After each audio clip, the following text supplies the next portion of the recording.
Assalamualaikum dan salam sejahtera. Hai semua, hari ini kita akan belajar tentang tajuk menambahkan dan mengurangkan daya geseran. Mari belajar sains dengan Cikgu Azhar. Perhatikan situasi di bawah. Alamak, tergelincirlah dia. Apakah yang boleh dilakukan bagi mengelakkan situasi ini daripada berlaku? Ini adalah bahaya, betul tak? Sekiranya tergelincir dalam bilik air, banyak benda akan berlaku. Boleh tercedera, akan rasa sakit. Jadi apa boleh kita lakukan? Kita boleh gunakan lapik anti gelincir bagi menambahkan geseran pada permukaan lantai bilik air supaya tidaklah kita tergelincir disebabkan oleh air di atas lantai bilik air tersebut, kurang cengkaman pada tapak kaki.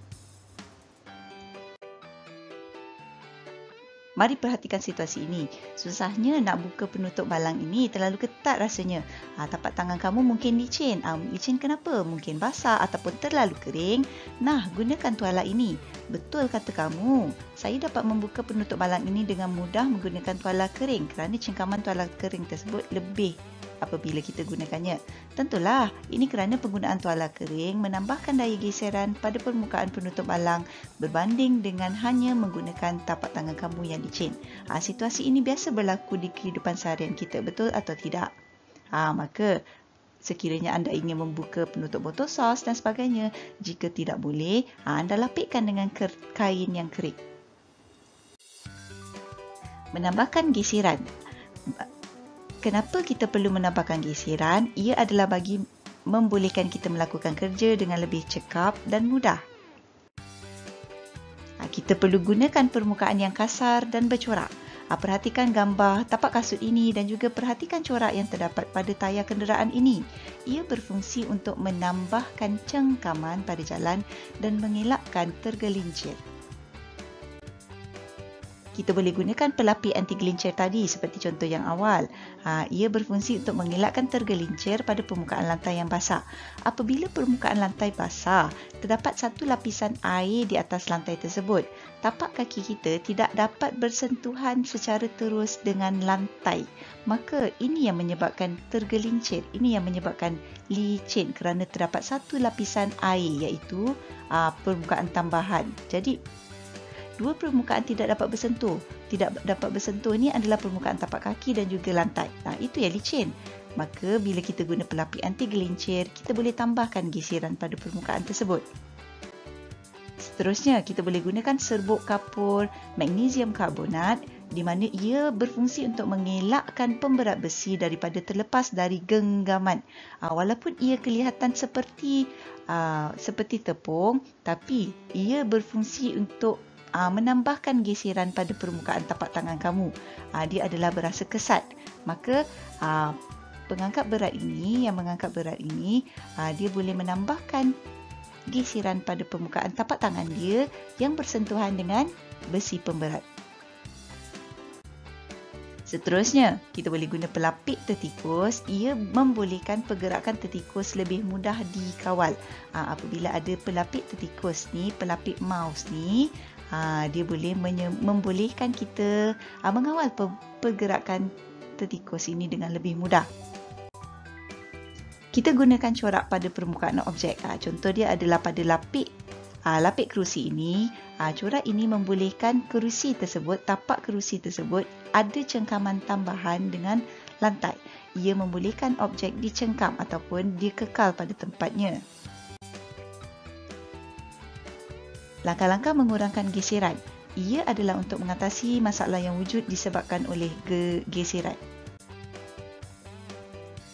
Kita perhatikan situasi ini. Ayah, tingkap ini dah berbunyi. Semakin sukar nak buka ni ayah. Tingkap itu dah berkarat agaknya. Senang saja cara dia. Kita hanya perlu letakkan minyak gris pada bahagian pembuka tingkap yang bergeser tadi. Yang sukar dibuka tadi, kita letakkan minyak gris. Lihat, tingkap ini dah tidak berbunyi dan boleh dibuka dengan mudah. Jadi, penggunaan pelincir seperti gris atau minyak boleh mengurangkan geseran di bahagian berkarat tersebut, ya ayah. Terima kasih ayah. Jadi, di sini ada penyelesaiannya. Apabila pemegang tingkap tersebut dia mula berbunyi, bermaksud ia telah berkarat. Apabila dah berkarat, terdapatnya satu lapisan tambahan iaitu lapisan karat. Ini yang menyebabkan geseran bertambah dekat situ, menyebabkan sukar dibuka dan mengeluarkan bunyi yang kita tidak diingini. Kita boleh guna grease atau minyak pelincir. Fungsinya ialah untuk mengurangkan geseran berlebihan. Maknanya sekiranya kita letakkan grease atau minyak, terdapatlah satu lapisan tambahan iaitu lapisan grease ataupun lapisan minyak. Maka kuranglah berlaku geseran di antara engsel pintu dan juga pada enjin kenderaan ini. Cara seterusnya kita boleh guna penggolek atau pengguling. Ia bagi memudahkan dan melancarkan pergerakan objek, terutama sekali objek-objek yang berat dan juga banyak dalam satu masa. Ini biasanya di kawasan kilang. Kita juga boleh gunakan roda. Ia membantu kita mengangkat barang-barang yang berat agar permukaan tidak bersentuhan antara permukaan objek dengan permukaan lantai. Apabila kita gunakan roda, kurang geseran berlaku di antara permukaan lantai dan juga permukaan objek. Ia memudahkan dan melancarkan pergerakan. Kita juga boleh guna tepung asid borik. Tepung asid borik ini, dia adalah licin. Ia memudahkan pergerakan buah carom. Kita dapat perhatikan dalam gambar permainan carom ini, apabila telah diletakkan tepung asid borik, laju saja, lancar saja pergerakan buah carom tersebut. Kita juga boleh sapukan lilin. Pada laci, bahagian tepi laci tersebut, kita boleh sapukan lilin bagi memudahkan laci dibuka dan ditutup.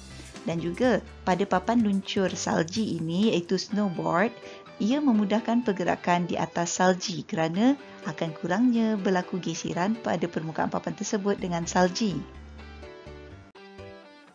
Mari selesaikan masalah ini.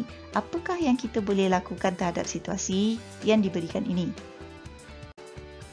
Situasi yang pertama, susahnya nak potong daging ayam ini. Pisau itu sudah tumpul ibu. Jadi, apa yang kita boleh lakukan dekat sini? Adakah kita perlu menambahkan daya geseran ataupun adakah kita perlu mengurangkan daya geseran? Yang mana satu? Bagus, daya geseran perlu ditambah. Geseran di antara batu asah dan pisau diperlukan untuk menajamkan lagi mata pisau. Walaupun mata pisau tersebut akan menjadi semakin nipis, tetapi ia akan menajamkan lagi mata pisau itu. Baru ayam tersebut boleh dipotong. Perhatikan situasi kedua. Aduh, sakitnya. Murid ini tergelincir di atas lantai bilik air. Walaupun telah terdapat papan tanda di situ tulis awas lantai licin, masih berlaku kejadian ini. Adakah daya geseran perlu ditambah ataupun adakah daya geseran perlu dikurangkan? Yang mana satu langkah yang betul? Apakah penyelesaiannya? Daya geseran sebenarnya perlu ditambah dekat sini. Apabila geseran lebih banyak di antara tapak kasut dengan lantai, murid tidak akan tergelincir. Bagaimana cara kita menambah geseran dekat sini sebenarnya? Siapa tahu? Sebenarnya dengan cara kita memastikan lantai tersebut kering ataupun kita keringkan dahulu lantai tersebut. Bila lantai kering, tiada lapisan air yang akan mengurangkan geseran. Jadi, permukaan akan lebih banyak geseran. Jadi, permukaan tapak kasut murid ini yang ada corak tadi akan mencengkam lebih dengan lantai. Oleh itu, tidak akan tergelincir. Rumusan kita untuk hari ini, untuk menambahkan geseran, kita boleh gunakan tapak dan permukaan bercorak. Kita gunakan tapak dan permukaan yang kasar. Kita gunakan pelapis anti gelincir dan juga kita boleh gunakan serbuk kapur magnesium karbonat seperti aktiviti mengangkat berat tadi. Bagi mengurangkan geseran, kita boleh gunakan minyak pelincir, kita boleh gunakan minyak grease, guna penggolek dan alas pemula, kita boleh gunakan lilin dan juga tepung asid borik seperti bagi carom tadi. Jangan lupa lengkapkan latihan pengukuhan yang diberikan. Itu saja untuk hari ini. Semoga ilmu yang bermanfaat. Terima kasih kerana sudi mendengar. Jumpa lagi. Bye.